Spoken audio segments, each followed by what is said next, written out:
What if I told you that Bishop Rance Allen's passing marked not only the sad conclusion of a gospel legend's journey, but also the start of a tale so perverse and obscure that it has the potential to completely upend the gospel world? The depth of this will surprise you. I'll tell you what. Behind the strong voice and happy smile was a man who, according to some, knew too much and was preparing to spill the beans. When the news broke, 200 fans throughout the world were devastated.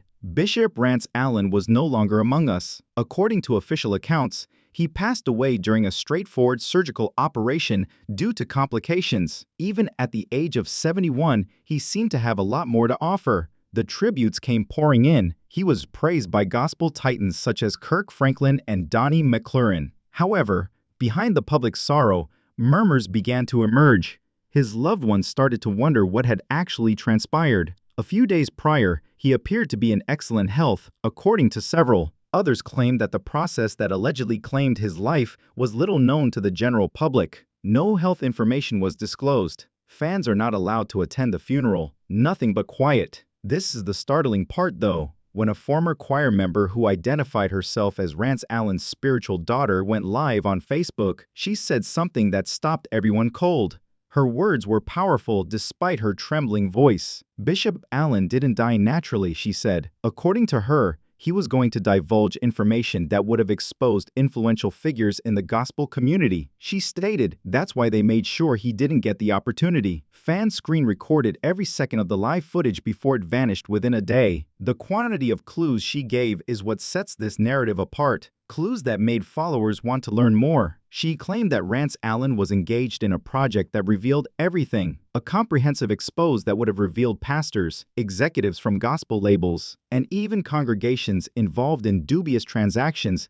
not just a little book. She said that he had gathered bank papers, contracts, emails, and receipts. She wasn't the only one who said this either. At first, other gospel insiders started to quietly voice their opinions, claiming to have heard similar tales. Rance was thought to be exhausted. "I'm fed up with seeing gifted gospel musicians repressed, exploited, and paid poorly. I'm fed up with the industry's exploitation of God's name." However, things start to become interesting at this point. People began to recall how oddly silent Rance Allen had been on the internet in the months leading up to his passing. He had ceased making his usual Facebook videos. His religious streams lacked his typical vigor and were trimmed and brief. He stated something that struck a new chord in his most recent video recording: "Stand if you must stand by yourself." Now, some fans think that was a covert warning. They believe he was aware of the danger. He was no longer doing interviews. His touring has decreased.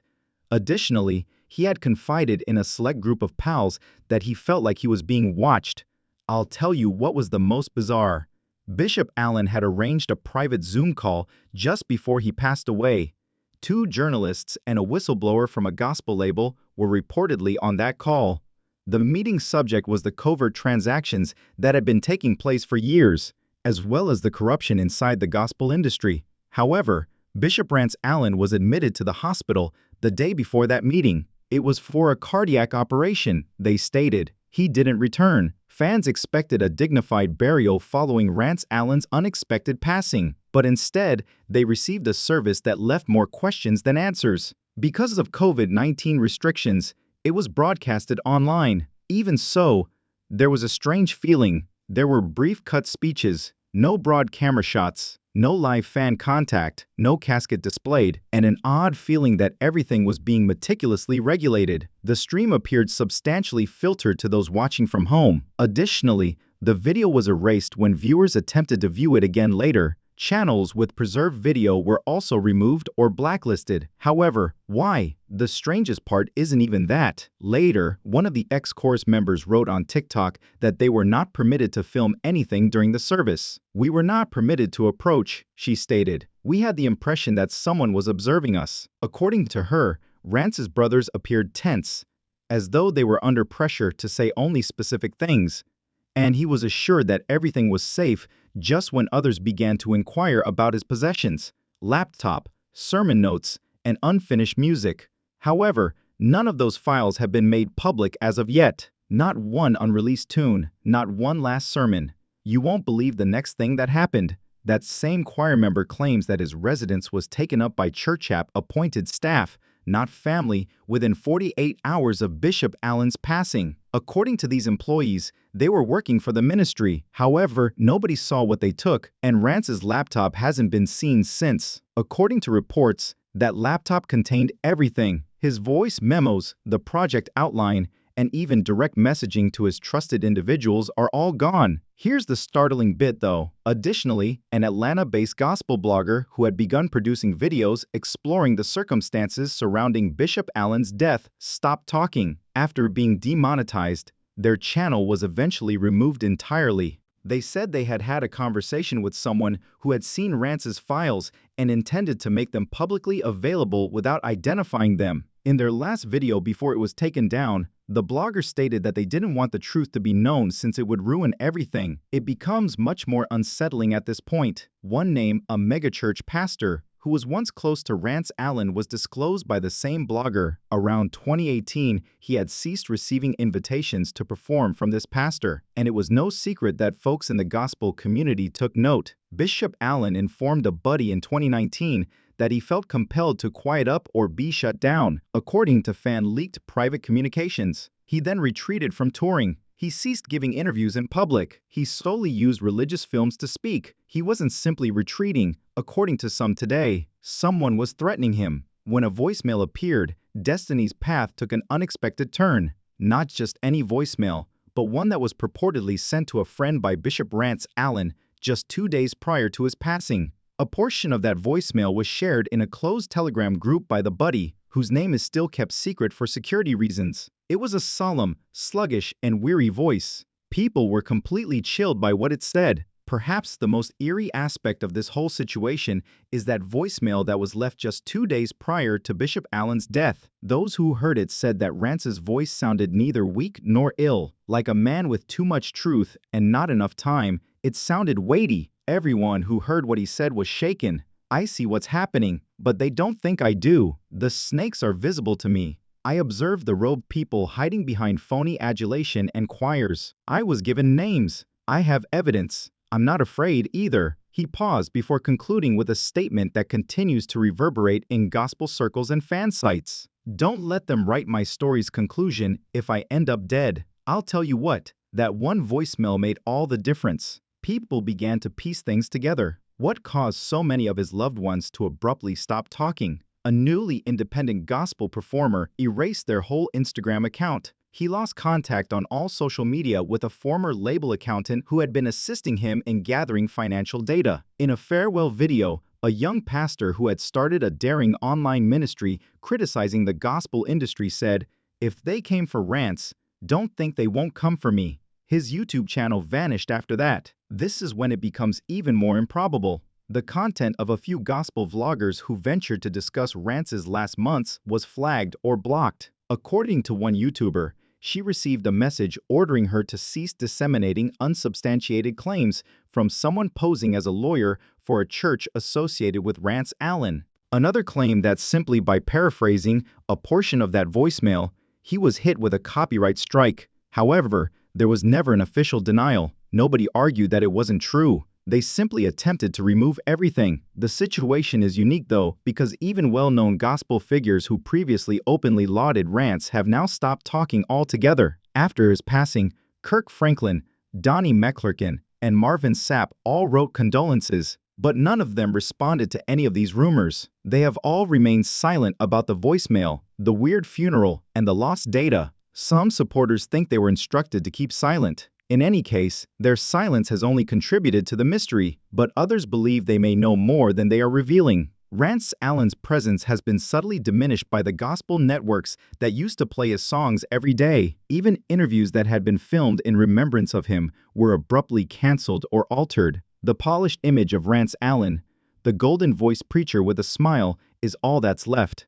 Beneath that picture, however, lies a man whose truth might have been buried with him. And something more occurred right when everyone believed the murmurs might stop. Shadows Behind the Praise, a gospel documentary, was scheduled for release in 2024. A lengthy piece on Bishop Allen's last days and an exploration of the darker side of the industry were hinted at in the teaser. However, The project was abandoned and disappeared a few weeks prior to its debut. An anonymous consultant asserted that the Rance Allen piece was eliminated entirely to prevent issues and that legal threats had been made. Following Bishop Rance Allen's passing and the bizarre events that transpired, fans and truth seekers waited for someone to come up, say something, or confirm or refute anything. Instead, there was silence, no formal inquiry, no memorial that gave the public a chance to grieve, and most definitely no answers regarding the voicemail that went, the lost files, or the people who were close to him but abruptly departed. The industry seems to want to move on quickly and silently. However, the murmurs continued. They actually only got louder.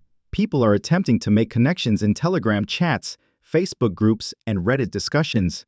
They began referring to it as Who Killed Rance or the Gospel Quiet. They dissected previous interviews and saw his final lectures frame by frame, listening for hints, final clues, or hidden messages. And one thing emerged from all of this. There was more to this than a man dying. In a world that wasn't prepared to hear the truth, it was about a man who might have known too much and was going to tell too much. I have something even more unsettling to tell you. That choir member, the same woman who made her startling claims live on Facebook, has completely disappeared. No new appearances or posts.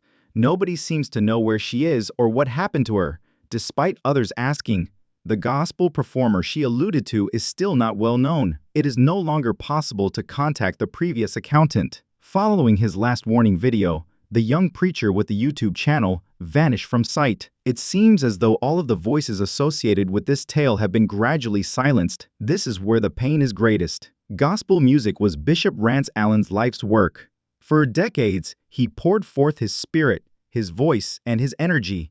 However, it's possible that his last compositions, melodies, and most direct statements will never be heard again. He lost the laptop that had his exposé. His well-preserved audio recordings and documentation went missing. Not even his best pals have gotten anything. According to reports, one of them stated they buried Rance's truth, not just his body. Nevertheless, something strong has begun to emerge from this quiet, a revolution in silence. Gospel musicians, writers, and spiritual leaders of a new generation have begun to speak out. They are advocating for reform, equitable compensation, genuine worship, high performance, and industry openness. A few of them declined to specifically bring up Rance Allen, and they all say the same thing, perhaps out of dread.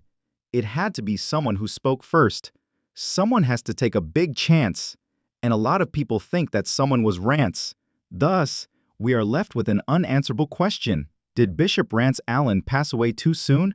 Or was he just another gospel legend? Or was he a guy who was silenced because he approached a truth that was too strong to be heard? You make the decision. What was Bishop Rance Allen's true fate? Or was it something more regulated, more planned, more malevolent, or just health issues? Did he just happen to be at the wrong place at the wrong moment? Or was he growing too dangerous for a secret-based industry? Make your voice known. Leave a comment below with your opinions. Share any recollections, videos, interviews, or anecdotes you may have about Rance Allen. Together, let's develop this tale and ensure that it doesn't vanish like so many others have. There is no doubt that if Bishop Rance Allen was a champion of truth, we should not allow that truth to perish along with him.